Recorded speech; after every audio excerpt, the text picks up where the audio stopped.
Carta à igreja em Esmirna. Vamos ler juntos? A uma só voz? Vamos lá. Ao anjo da igreja em Esmirna escreve: estas coisas diz o primeiro e o último, que esteve morto e tornou a viver. Conheço a tua tribulação, a tua pobreza, mas tu és rico, e a blasfêmia dos que a si mesmos se declaram judeus e não são, sendo antes sinagoga de Satanás. Não temas as coisas que tens de sofrer. Eis que o diabo está para lançar em prisão alguns dentre vós, para ser dispostos à prova, e tereis tribulação de 10 dias. Sê fiel até a morte, e dar-te-ei a coroa da vida. Quem tem ouvidos, ouça o que o Espírito diz às igrejas. O vencedor de nenhum modo sofrerá dano da segunda morte. Amém.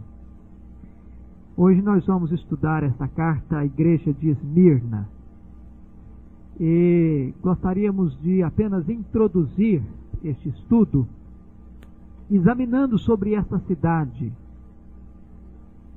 E é muito importante entender que o conteúdo desta carta tem muito a ver com o histórico dessa cidade.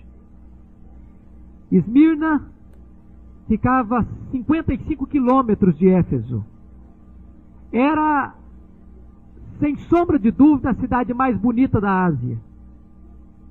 Era a segunda maior cidade da Ásia Menor. Depois de Éfeso, era a concorrente número 1.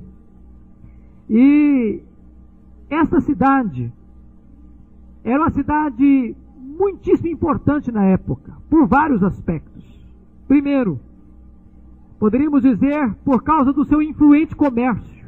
Era uma cidade portuária, e o porto de Esmirna era o porto fundamental e básico para o escoamento de toda a produção de toda a região. Então é uma cidade de comércio febril, de comércio intenso. Talvez por esta causa, até mesmo, é que existia naquela cidade uma forte concentração de judeus que gostavam do comércio desde os tempos mais remotos. Segundo aspecto muito importante naquela cidade é que era muito influente nos esportes. Lá em Esmirna existiam os jogos atléticos mais famosos do mundo inteiro. Era um centro esportivo do mundo. E muitas das figuras que Paulo vai usar nessa carta, ele extrai, ele tira do mundo esportivo da cidade de Esmirna. E em terceiro lugar, a cidade era muito importante por causa da sua influência cultural. Talvez fosse, pela proporção da cidade, o lugar de maior concentração de grandes bibliotecas, de famosos teatros, de grandes palácios, de prédios luxuosos. É uma cidade com arquitetura arrojada, pomposa, rica e bela. Nós não temos nenhuma informação bíblica explícita quem é que fundou esta igreja. Mas tudo nos faz crer, à luz de Atos 19:10, que seja o próprio apóstolo Paulo. Vocês se lembram que Paulo ficou em Éfeso 3 anos? E diz Atos 19:10 que a partir de Éfeso o evangelho se irradiou por toda a Ásia Menor. De tal maneira que aquelas cidades circunvizinhas a Éfeso foram alcançadas pelo evangelho através do ministério de Paulo. Então podemos acreditar ao ministério deste bandeirante do cristianismo, Paulo, a fundação, o início desta igreja em Esmirna. Outro aspecto para mim muito importante para entender aqui é o seguinte: Esmirna é símbolo de ressurreição. Símbolo de ressurreição. Por quê? Porque esta cidade havia sido edificada 1000 anos antes de Cristo. 1000 anos antes de Cristo, pelos lídios. E ela foi arruinada, destruída, completamente destruída por volta do ano 600 antes de Cristo. Passou cerca de 400 anos nas ruínas. E por volta de 200 antes de Cristo, Lisímaco reconstrói a cidade de Esmirna para ser a flor da Ásia. para ser a beleza mais sublime da arquitetura do tempo antigo em toda a Ásia Menor. E então é uma cidade que sai dos escombros, sai das cinzas, sai da morte e ressuscita para uma vida sublime. E você vai perceber como como o Senhor Jesus Cristo vai usar esses detalhes históricos, como Jesus não vai jogar fora a cultura da cidade, o histórico de vida da cidade, para permear a sua mensagem com palavras muito pertinentes para aquela igreja. Outra coisa digna de nota aqui nessa cidade, antes da gente entrar propriamente na carta, é que Esmirna era símbolo de fidelidade a Roma. Por quê? Porque Esmirna já havia ajudado Roma muito antes de Roma ser uma grande potência mundial. Como disse para os irmãos, Esmirna é uma cidade, nesta época, já milenar. Foi construída 1000 anos antes de Cristo. Já tinha tido um histórico de grandeza, de riqueza, de pompa, de luxo. E era uma cidade que já tinha respaldo de ajuda, de cooperação com a grande Roma, agora no seu apogeu nesse tempo. Outro detalhe é que Esmirna, depois de Roma, era o maior centro mundial de adoração ao imperador. Não havia nenhuma outra cidade em todo o império que prestasse maiores honras e mais profunda e extensa adoração ao imperador do que a cidade de Esmirna. Haja vista que no ano 195 antes de Cristo, já Esmirna havia erigido um templo à deusa Roma, ou à deusa de Roma. Ou melhor, não a deusa de Roma, mas a própria deusa Roma, como se Roma já fosse uma deusa digna de ser adorada. E no ano 26 a.C., Esmirna sai na frente de outras cidades, dedicando um templo à adoração do imperador, então, na época, o imperador Tibério. Então era uma cidade que vivia para adorar o imperador, para aplaudir Roma, para ser subserviente até mesmo aos interesses de Roma. Poderíamos dar ainda um último detalhe muito importante para servir de pano de fundo, de background, de suporte para a gente entender o conteúdo da carta. É que Esmirna era um centro de oposição dos judeus à igreja cristã. Como eu disse para os irmãos, ali nessa cidade ficava uma grande concentração de judeus. Nós não temos nenhuma explicação por que havia esta densidade demográfica marcadamente de judeus em Esmirna. Talvez a melhor explicação que se tem é por causa do grande comércio da cidade que atraía os judeus. Mas foi o suficiente para que esses judeus se juntassem, se unissem, para se mancomunar com os romanos, para atacar, para perseguir a igreja cristã.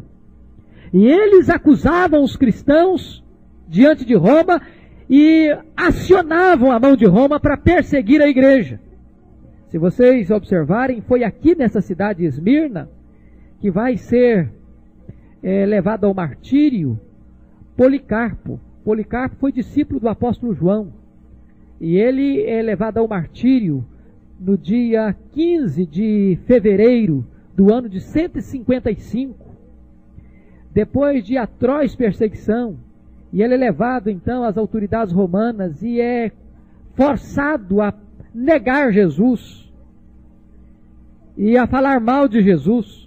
Ele já estava com 86 anos nessa época, e ele disse: como eu vou falar mal, como eu vou blasfemar contra o meu Senhor, que me salvou, que me deu vida? E eles então o ameaçaram com feras. E ele não se intimidou diante da ameaça de jogá-lo às feras. E então disseram para ele: se você não renegar a sua fé, se você não blasfemar contra este Jesus, nós não te entregaremos às feras para ter uma morte mais lenta, mas te colocaremos então na fogueira, te queimaremos vivo. E ele respondeu assim: vocês podem me queimar vivo, mas há um fogo pior do que o fogo que vai me destruir, é o fogo do inferno, é o fogo do juízo. E aqueles que agirem com maldade, eles sofrerão este fogo do juízo que é eterno. Vocês vão me queimar, e eu vou sofrer por breve tempo, mas aqueles que se entregam à maldade serão queimados eternamente. E então, com fúria, os romanos acenderam a pira e o queimaram vivo. Enquanto o queimavam, ele cantava e ele orava ao Senhor. E então este discípulo de João é martirizado no ano 155. Esta era a história da cidade de Esmirna. Este é o pano de fundo desta cidade, para a qual Jesus Cristo manda esta carta, e tem aqui muitas coisas preciosas que a gente pode observar.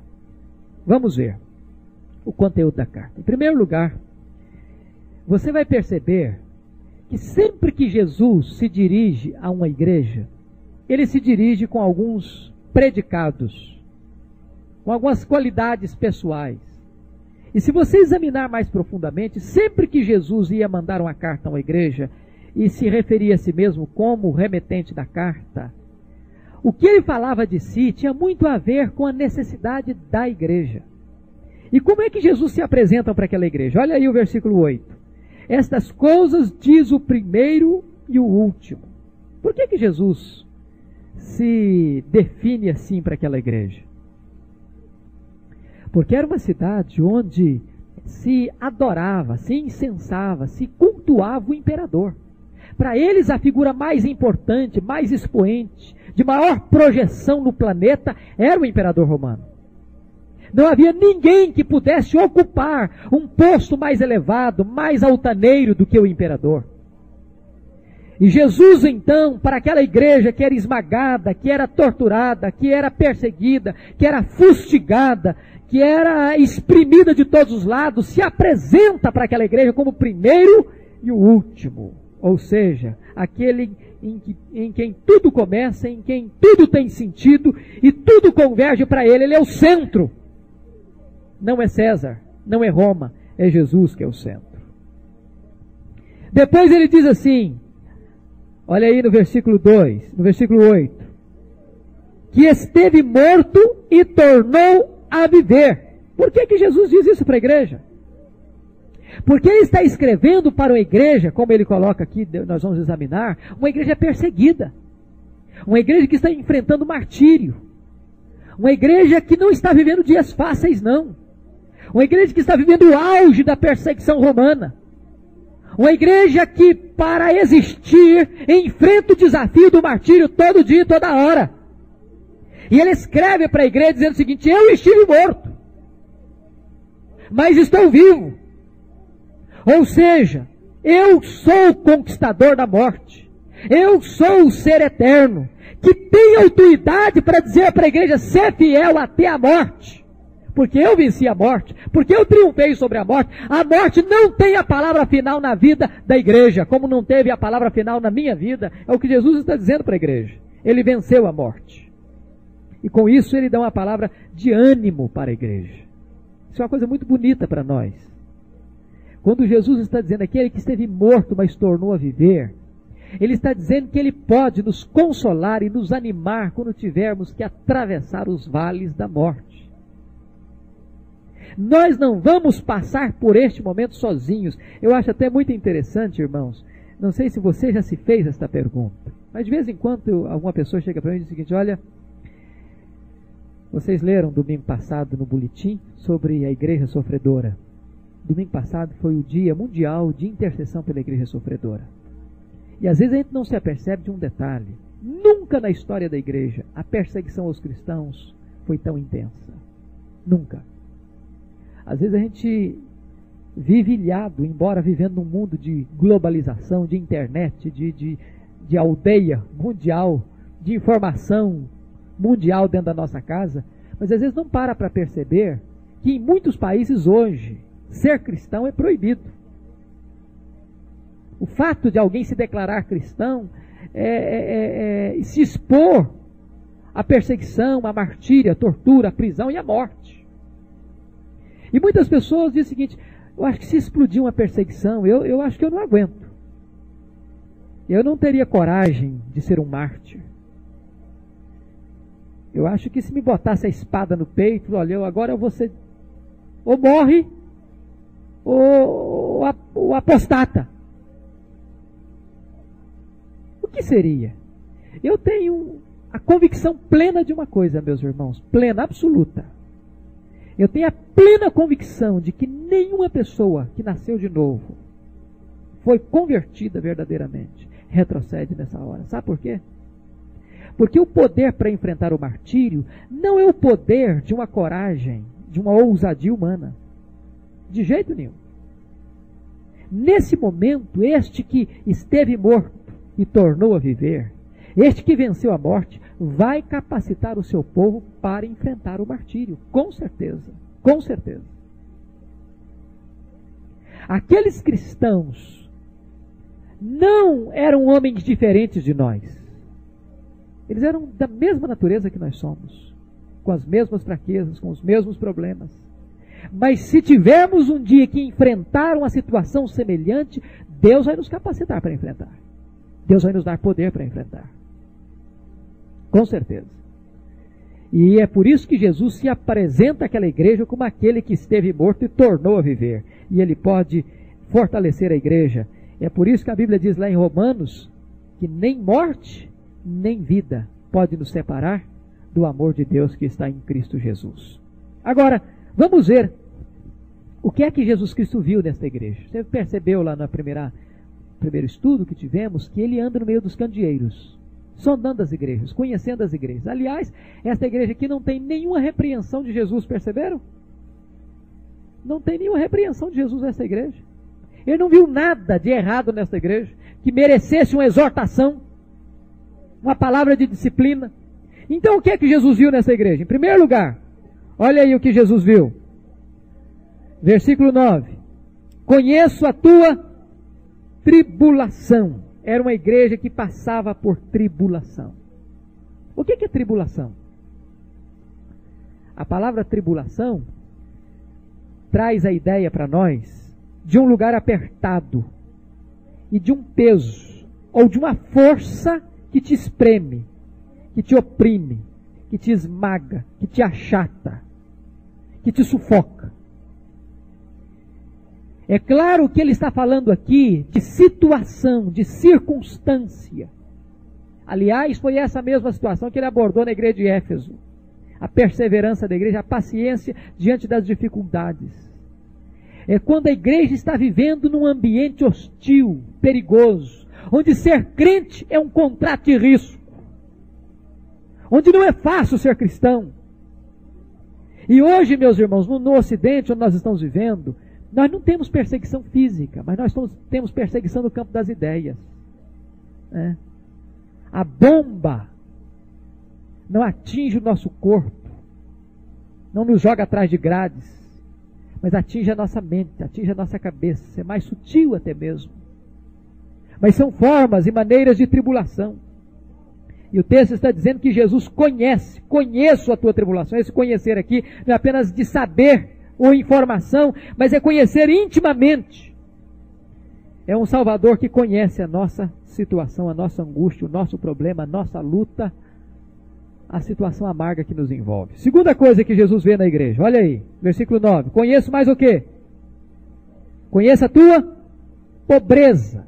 É muito importante observar que o Novo Testamento emprega duas palavras distintas para pobreza. A palavra penia e a palavra ptoquia. A palavra penia era uma palavra para pobreza daquilo que é supérfluo. É alguém que tem o básico, mas não tem o luxo. E ptoquia era a pobreza do básico, do essencial. Era uma pessoa totalmente desprovida mesmo. A palavra que Jesus emprega aqui é ptoquia, pobreza extrema. Agora, por que aquela igreja era tão pobre assim? Por duas razões. Primeiro, porque grande parte daqueles cristãos era composta de escravos, de gente sem direitos, de gente sem liberdade, de gente que era desprovido de tudo mesmo, inclusive do direito de ser livre, de ser gente, de ter vontade própria. Era alguém possuído, dominado, controlado em todos os sentidos. Segundo, os cristãos livres estavam sendo atacados, espoliados, roubados e tendo seus bens confiscados. Essa é uma situação muito crítica. Você já imaginou Você tem lá a sua casa, tem lá o seu carro, tem lá o seu negócio. De repente, chega um bando de vândalos, vai saqueando a sua casa, vai tomando o que você tem, vai levando embora o que você adquiriu depois de tanto esforço, tanto trabalho. Que situação terrível!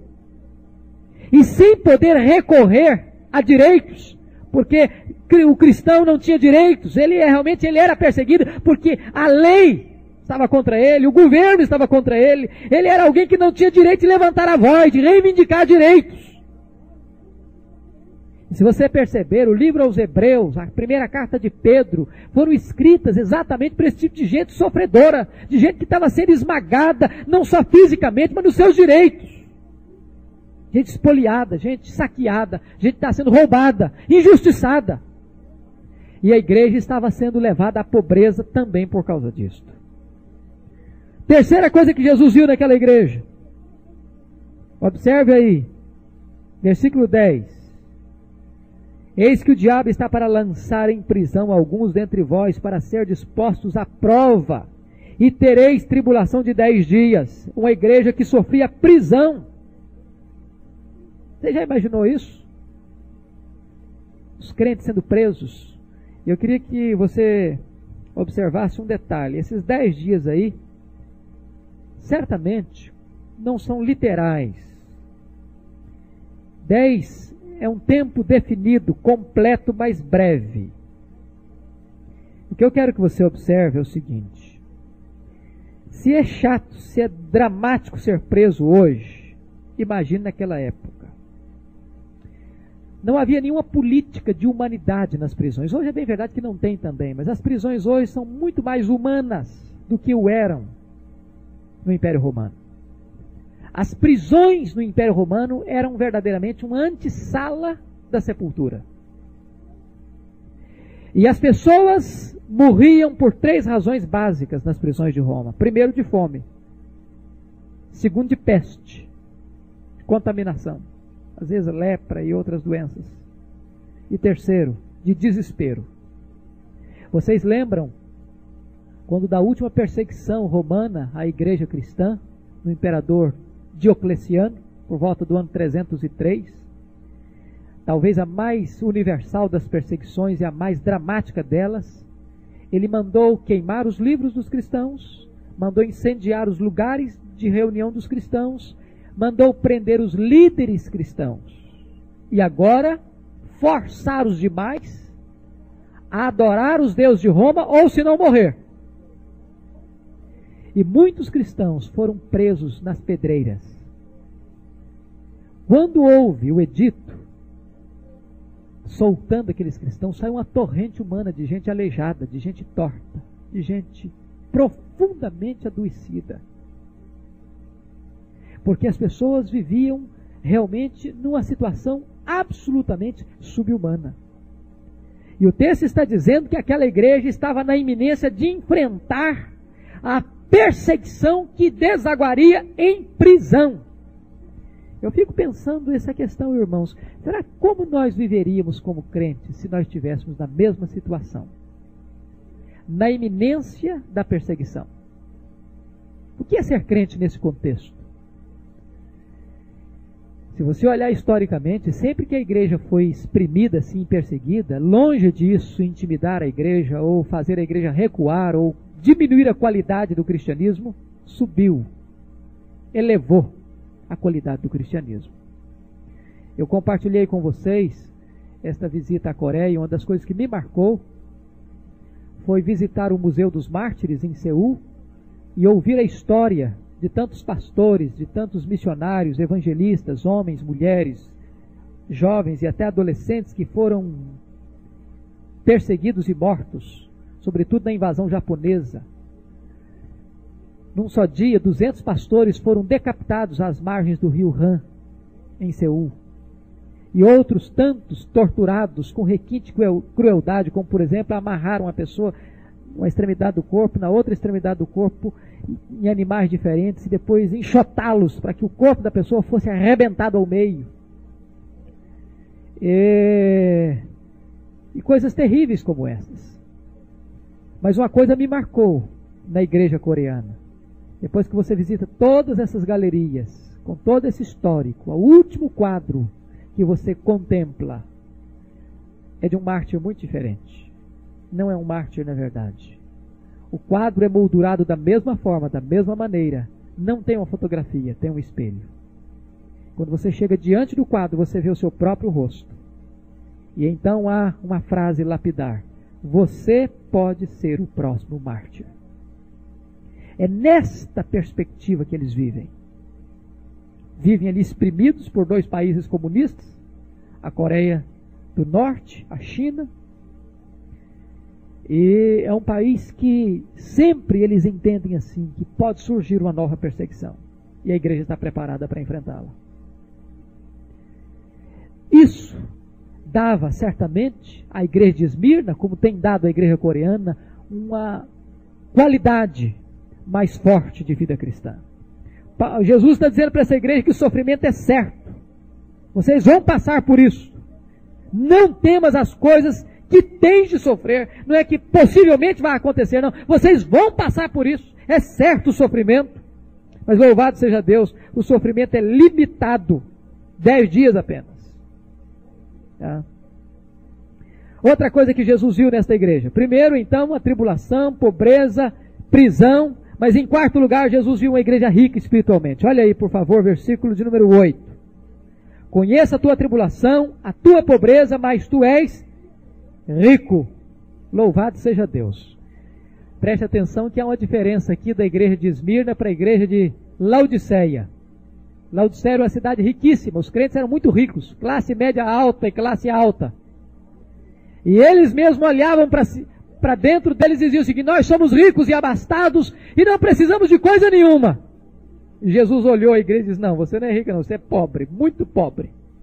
Muito pobre.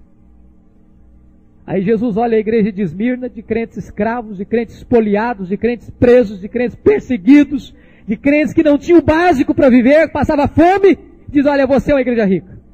Que coisa fantástica. A avaliação do céu é muito diferente da avaliação da terra. Muito diferente. E a pergunta que temos que fazer para nós é essa: será que nós somos crentes ricos? Será que somos uma igreja rica na avaliação divina? Será que somos uma igreja que possui as riquezas celestiais, mesmo desprovidos de riquezas materiais? Eu acho muito bonita esta avaliação que Jesus Cristo faz desta igreja. Nós somos herdeiros de Deus, coparticipantes da natureza de Deus. Esta é uma riqueza maravilhosa. Vamos ver um outro ponto, que são as lutas desta igreja em 3 perspectivas. Você percebe aí no contexto que essa igreja enfrentou 3 tipos de perseguição, com fontes diferentes. Primeira perseguição foi a perseguição dos judeus. Olha aí, versículo de número 9. Conheça a tua tribulação, a tua pobreza, mas tu és rico, e a blasfêmia dos que a si mesmos se declaram judeus e não são, sendo antes sinagogas de Satanás. O que é isso? Os judeus, quando eles se reuniam, tinha que ter no mínimo 10 famílias para formar uma sinagoga. Tendo 10 famílias, é por isso que lá em Filipos não tinha uma sinagoga. Eles reuniam na beira de um rio. Sabe por quê? Porque não tinha 10 famílias para formar uma sinagoga. Então eles reuniam ainda, não podia ser uma sinagoga. Mas os judeus, com grande concentração em Esmirna, quando eles se reuniam, a sinagoga é uma reunião, a palavra sinagoga traz a ideia de reunião, eles se reuniam e entendiam que eles eram sinagoga do Senhor, era a assembleia do Senhor. Só que, como judeus, eles se reuniam para perseguir a igreja e para acionar as forças de Roma contra a igreja, para denunciar a igreja aos romanos. E Jesus olha para aqueles judeus e diz: não, vocês não são sinagoga do Senhor, vocês são sinagogas de Satanás. Porque todos aqueles que perseguem a igreja de Deus são agentes de Satanás. Porque a função de Satanás é o quê? É opor-se à obra de Deus e perseguir os cristãos. Aqueles que cumprem o propósito de Satanás de opor-se a Deus e ao seu povo, se tornam instrumentos dele, são sinagogas de Satanás. E Paulo vai dizer, na interpretação dele, o seguinte, que O verdadeiro judeu não é aquele que nasceu com sangue de judeu na veia. O verdadeiro judeu é aquele que o é pela fé. Então a primeira perseguição da igreja de Esmirna veio dos judeus. A perseguição religiosa mais interna. A segunda perseguição à igreja veio dos romanos. De que maneira? Escravizando, espoliando, prendendo e martirizando. Agora os romanos. Em terceiro lugar, a perseguição vem de quem? Olha aí o versículo de número 10. Não temas as coisas que tens de sofrer, eis que o diabo está para lançar em prisão alguns dentre vós, para ser dispostos à prova, e tereis tribulações de 10 dias. Que coisa interessante. Como é que o diabo joga alguém na prisão? Como é que ele faz? Ele é um espírito. O que Jesus está querendo dizer, meus irmãos, é que o diabo é um ser, é um agente, está agindo, está acionando forças neste mundo para perseguir a igreja. Certamente não era ele que ia lá e pegava a pessoa invisivelmente e jogava dentro da cadeia, não era isso. Mas ele estava sendo um instrumento para mobilizar as forças de Roma, os imperadores, as autoridades de Roma, para prender os cristãos. O agente humano eram os homens de Roma, mas o instrumento que estava por trás daqueles agentes humanos, Jesus diz, é o diabo. É o diabo. Nós não podemos entrar naquela linha que acha que o diabo faz tudo, está por trás de tudo, que tudo é o diabo, que o diabo é culpado de tudo. E nem podemos cair no outro extremo de achar que o diabo também está aí dormindo, é um leão inofensivo, que não faz nada, que não tem atitude nenhuma, que ele não persegue coisa nenhuma, que ele já está falido no sentido de que ele não age mais. Não, ele age. E a Bíblia faz questão de registrar que ele é o acusador dos nossos irmãos, que os acusa de dia e de noite. Ele é o tentador, ele é maligno, ele é mau, é perverso. E tem tantos registros na Bíblia da artimanha do diabo para perseguir o povo de Deus. E Jesus está dizendo aqui que esta igreja que é perseguida, esta igreja que é presa, esta igreja que enfrenta martírio, o diabo está furioso com ela. Furioso com ela. E o diabo está por trás de muitas das perseguições e tribulações que esta igreja está enfrentando. É por isso que ele diz para a igreja de Éfeso que a nossa luta não é contra carne e sangue, mas contra principados e potestades, e dominadores deste mundo tenebroso, e forças espirituais do mal nas regiões celestes. A nossa guerra também é contra o diabo. É a terceira fonte aí de perseguição à igreja. Eu quero que vocês observem, meus irmãos, um detalhe muito importante nesta carta. É que a igreja não é poupada dos problemas, mas nos problemas. Em momento nenhum, aliás, no Novo Testamento, nós encontramos que a igreja está livre de tribulações. Pelo contrário, o Senhor nos alertou, o Senhor nos avisou, o Senhor nos abriu os olhos que nós vamos ter perseguições. E eu fico impressionado com o que Paulo diz na sua última carta a Timóteo, quando ele diz o seguinte: todo aquele que quiser viver piedosamente vai ser o quê? Aplaudido, perseguido. A ausência de perseguição à igreja deve ser um motivo forte para a igreja repensar a sua caminhada. Por que ela não está incomodando? Por que a sua vida não provoca a ira do mundo? Terminando então, queridos, concluindo, nós podemos ver o encorajamento que Jesus traz a esta igreja sofredora. Primeiro, Jesus diz, olha aí por favor, versículo 10, não temas as coisas que tens de sofrer. Eu gosto muito dessa colocação, porque nós estamos vivendo uma sociedade hedonista. Já percebeu isso? Que ninguém quer sofrer? É claro que ninguém busca sofrer, ninguém é masoquista. Mas a nossa sociedade abomina essa questão do sofrimento. Ninguém quer passar por luta, ninguém quer passar por provação. E esta filosofia hedonista mergulhou em tudo. Por exemplo, já percebeu a influência hedonista na área familiar? É complicado hoje, as pessoas dizem, mas por que eu vou ter que enfrentar lutas na vida conjugal? É muito mais fácil partir para outra. Por que enfrentar a crise? Eu não quero sofrer. Eu não quero enfrentar dificuldade. E é por isso que muitas pessoas estão vivendo na sociedade hoje do anti-institucionalismo ou do não comprometimento com vínculos e raízes. Surgiu um probleminha, se é para sofrer, eu estou fora.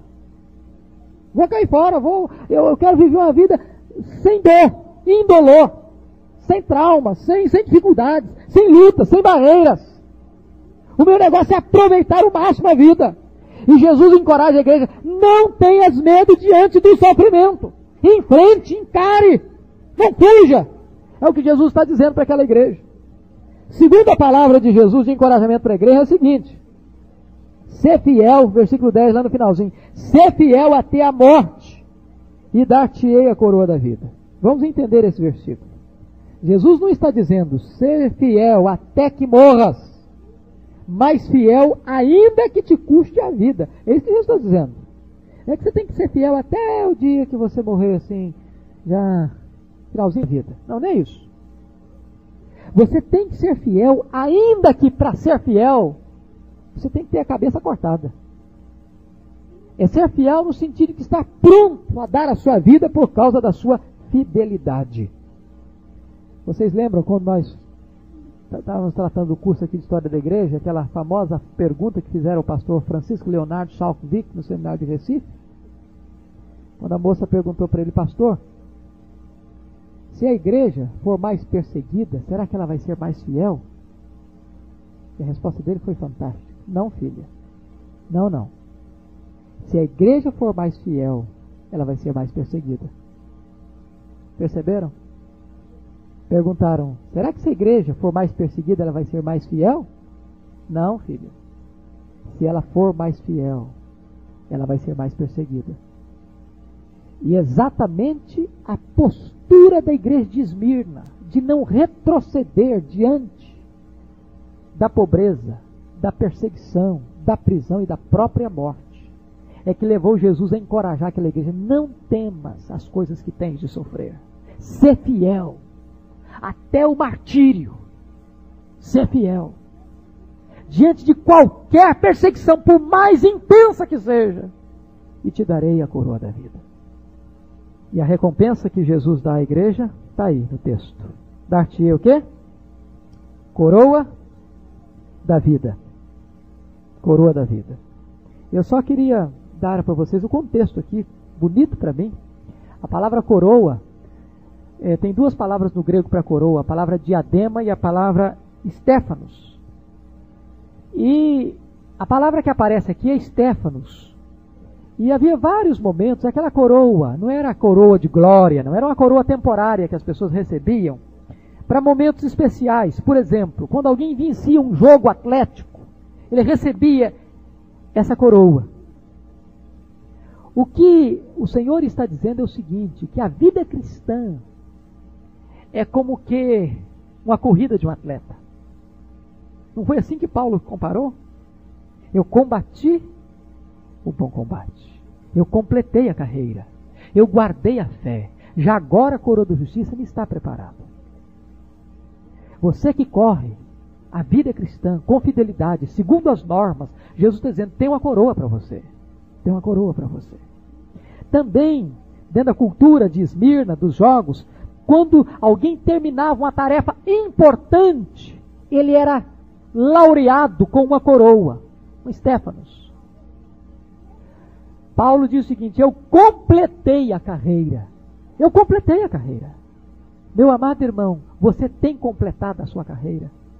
Você tem certeza de que tudo aquilo que Deus colocou nas suas mãos para fazer, você está fazendo? Será que você pode também receber esta coroa dizendo: Senhor, eu completei a minha carreira? Mas também a coroa Stéfanos era dada para as pessoas na época de um banquete, uma festa, por exemplo. Os convidados ilustres daquela festa eram recebidos, como lá em Havaí se bota aquele colar todo multicolorido no pescoço. As pessoas recebiam a coroa, um Stéfanos. Nós também vamos receber esta coroa neste grande encontro, sublime banquete das bodas do Cordeiro. É esta festa, é esta alegria que vai inundar o coração do povo de Deus. E também as pessoas lá em Esmirna recebiam a coroa quando elas entravam nos templos dos deuses. Nós devemos receber esta coroa, irmãos, de alegria, ter esta coroa de alegria, quando entramos na casa do Deus vivo, na presença do Deus vivo. Jesus disse para a igreja: ser fiel até a morte, e dar-te-ei a coroa da vida. E ele termina o texto dizendo o seguinte: o vencedor de modo nenhum sofrerá o dano da segunda morte. Os romanos estão levando vocês para o martírio. Vocês estão morrendo mesmo. Mas fiquem tranquilos, a segunda morte vocês não vão experimentar. Vocês não vão morrer eternamente. Vocês vão tombar com o corpo ensanguentado. Mas saibam disso, vocês estão vitoriosos. Vocês receberão a coroa da vida. Vocês receberão a vida eterna. Vocês são vencedores. Eu acho bonito demais essa expressão aqui, irmãos. Ao vencedor. A ideia de vencedor na época lá não tem nada a ver com a ideia de vencedor para nós aqui. Quem é vencedor para nós aqui? Uma pessoa que não passa pelos problemas, né? Consegue contornar os problemas, às vezes. Você já imaginou um vencedor que é preso, que é pobre, não tem dinheiro nem para comer, que passa fome? Já imaginou a ideia de um vencedor que é decapitado, que é queimado vivo? A ideia de vencedor na Bíblia não é esta ideia de alguém que está no apogeu, na glória, no pódio. Não, não, não. A ideia de vencedor na Bíblia é aquele que enfrenta todas as adversidades, até mesmo a própria morte, sem perder a sua fidelidade e a sua firmeza na fé. Este é vencedor. É por isso que a Bíblia diz que os crentes venceram o anticristo e o diabo. Mas venceram? Se a própria Bíblia diz que a besta, que o anticristo venceu os santos. Como assim? Parece que coisa contraditória. A mesma Bíblia que diz que a besta ou o anticristo venceu os cristãos, os santos, diz que os santos venceram a besta e o dragão. Como assim? A Bíblia diz que os cristãos venceram o dragão e o anticristo pela palavra, pelo sangue do Cordeiro e pela palavra do testemunho. De que maneira venceram? Venceram morrendo. Venceram ao amar mais ao Senhor do que a própria vida. Venceram ao suportar o próprio martírio, mas não abrindo mão da sua fidelidade ao Senhor. Isso é vitória. Este é o vencedor. É aquele que tomba no campo da batalha, mas diz: eu nunca vou negar a minha fé, nunca vou deixar o meu Senhor. Isto é vitória. Que Deus nos ajude, meus irmãos, porque o texto diz assim: quem tem ouvidos, ouça o que o Espírito diz às igrejas. O Espírito fala, nós ouvimos, Ele tem falado, nós temos ouvido. Que Deus nos ajude a distinguir e a discernir essa questão, para que, se um dia chegar para nós uma perseguição semelhante, a gente possa olhar e aprender com essa igreja. E pode ter certeza de uma coisa: se nós estivermos vivos até a volta do Senhor Jesus, nós vamos encarar a perseguição, porque a igreja vai enfrentar a tribulação, vai passar por isso. E é preciso que a gente esteja pronto, se preciso for, a morrer pela nossa própria fé em Cristo Jesus. Que Deus nos abençoe. Amém.